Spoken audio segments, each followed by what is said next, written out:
Ready? Start. Mr.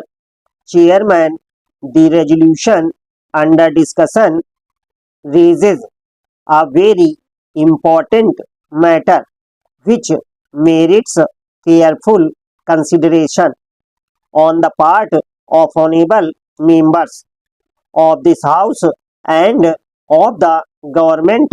Questions will be asked and have been asked as to where is the necessity of nationalizing commercial banks. What is wrong with our banks today? Banks accept deposits from the poor as well as the rich. They support and enrich the economic activities of the nation. And what is wrong with them? Some time ago, there was a series of bank failures in West Bengal, culminating in the failure of the Lakshmi Bank and the Birla Bank. Maybe when such things occur, doubts arise in our minds as to whether the ordinary man who deposits in the bank is really safe, whether we have sufficient guarantees for the safe working of the banking system. But then the answer is that we have tightened the provisions of the Banking Companies Act and given more and more control to the Reserve Bank, and therefore the Reserve Bank is in a position today not only to insist upon all sorts of safeguards for the floatation of banks but also for the conducting of banks. It has the powers of supervision, control, and direction, and therefore, as the honorable members were saying, banking today is for safer than it ever was. So, where is the need for nationalization?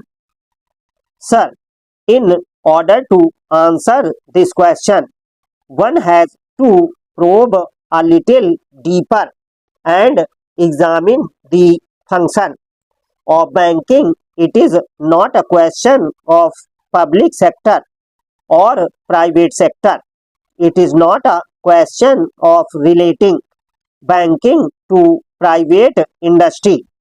We have to look at this question from the point of view of the goal we have adopted. Our goal is the creation of society. This we adopted some 7 or 8 years ago, and I am amazed to see that not a single step has been taken which is calculated to lead us to that goal. One important factor which helps to take us towards that goal is the removal of inequalities of wealth. This is a goal to which possibly no honorable member can have any exception. If we have to remove inequalities of wealth, then we have to remove the opportunities which create concentration of wealth. Now, I wish to show that these commercial banks do help in the concentration of wealth. Now, we have to really root out all chances of a man unlawfully enriching himself by the position or the strength of money, by the position of the strength of influence that he commands in the society. He is able to exploit others and create a position of wealth for himself. Now, in these opportunities, the banks have a very great place, sir. If we have to realize the important place that banks have in our society today and the vital role that they are playing in our economy, we have to probe, as I was saying a little before, a little deeper. How do they work? I am an agriculturist.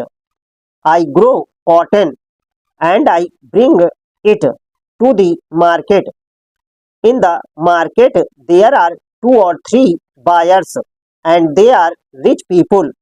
Any number of people are willing to buy, but they have no money to buy that.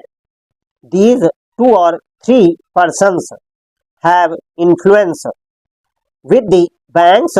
They get any amount of loan from the banks or overdraft.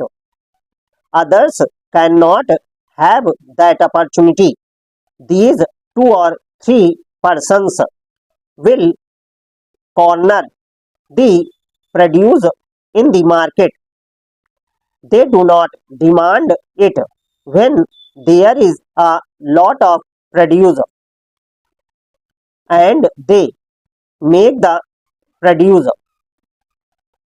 rot in the market until at last the peasant is tired out, and then they will dictate the price in spite of the government's regulated market.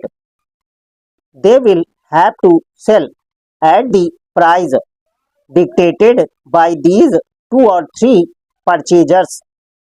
I have this experience myself. We started a cooperative society. The consumers and producers cooperative society, of which I was the president. It was just to counteract this that I started it, because mine is a cotton growing area. We have only two cotton purchasers in the entire cotton area. They are playing havoc with the cotton producers. But what are our resources? How can a cooperative society raise enough funds to buy one day's produce, one day's supply in the market? No banks lend me because I have no security to offer and I have no influence with them. These two people can do anything with the market, and this is going on today in spite of our regulations. What I say with regard to cotton applies with regard to oil seeds. It applies with regard to every commodity that comes to the market. Now, this has an indirect effect. If I am able to corner the oil seeds today because I can export them with the help of my money, then I am indirectly raising the price of oil seeds at home. So every man will have to pay a higher price